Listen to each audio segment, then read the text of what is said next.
Ulrich Wegener, the police commando who led the 1977 West German raid that rescued 90 people from a Lufthansa jetliner that 4 militants had hijacked and flown to Somalia, died on December 28 in Cologne. He was 88. The death was announced on Wednesday by the German Interior Ministry.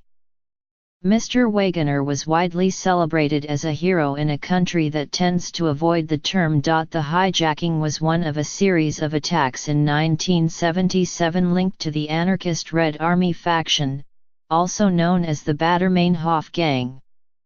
In April of that year, adherents of the gang killed Siegfried Buebach, West Germany's chief public prosecutor, along with his driver and a police escort.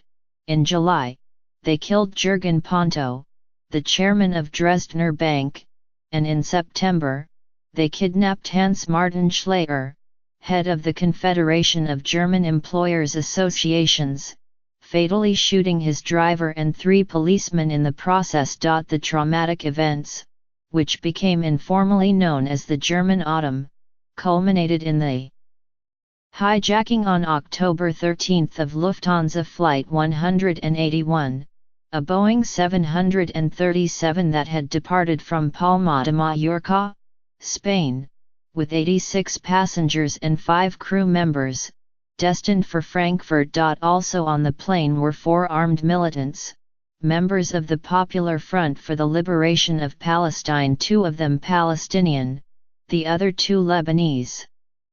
They commandeered the plane and forced its pilot, Jürgen Schumann, to land in Rome for refueling and then to head for Larnaca, on the southern coast of Cyprus.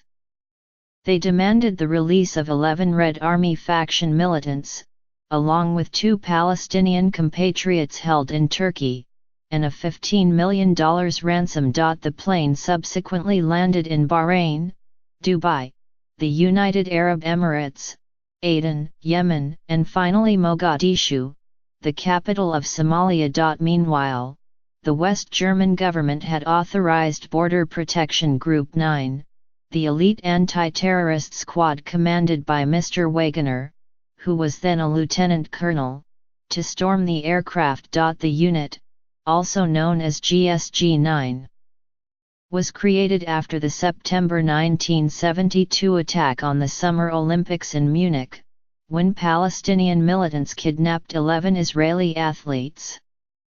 Ill-prepared for terrorism, and lacking a tactical sniper team, the German police botched an attempt to rescue the athletes, who were killed, along with 1 police officer and 5 of the 8 kidnappers. Mr.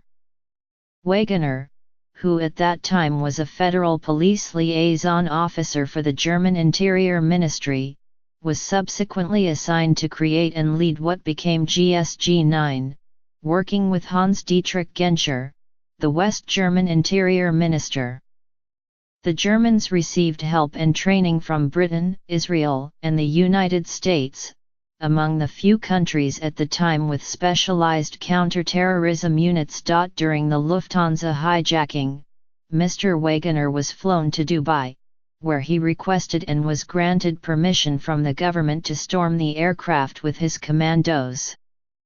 But senior operatives insisted on additional combat exercise and dry runs on an adjacent airstrip, and while they were carrying out that training, the plane took off for Yemen.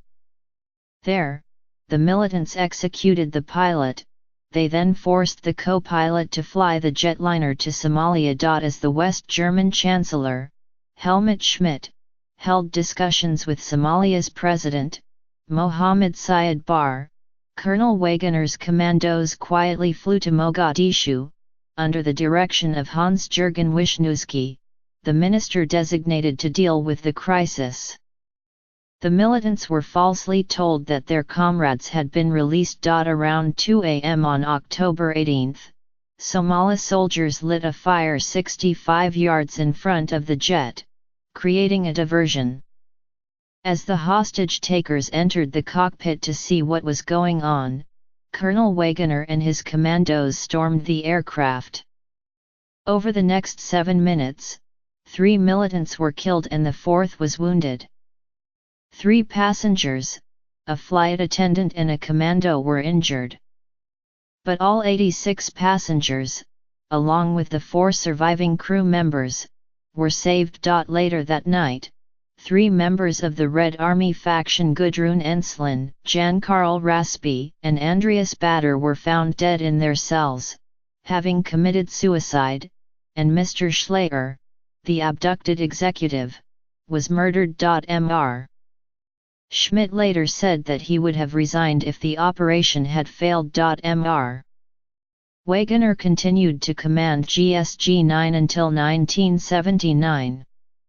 He stayed within the Federal Police, rising to the rank of Brigadier General, before he left in 1988 to train special forces in Saudi Arabia. In an autobiography, Ulrich Wegener, GSG-9, Stronger Than Terror, Mr. Wegener wrote that he came from a family steeped in the Prussian military tradition.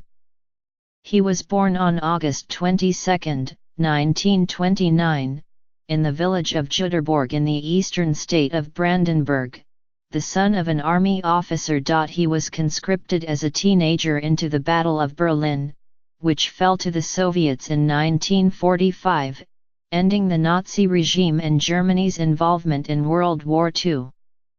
Briefly held by American troops as a prisoner of war, he returned home, to what became East Germany, to finish his schooling. Caught handing out leaflets critical of the communist government, he was jailed for 18 months. Upon his release in 1952, he fled to West Berlin, where he went on to join the police. Mr. Wegener, who in his later years was a widely sought-after expert on terrorism, told the General-Anzeiger, a Bonn newspaper, that the 1972 Munich disaster was the most traumatic experience of my life, adding, "In that moment, I swore something like that would never happen again." He said that he derived satisfaction from his police work but that it took a toll on his wife, Regina, and his daughters, Simone and Suzanne. His daughters survive him.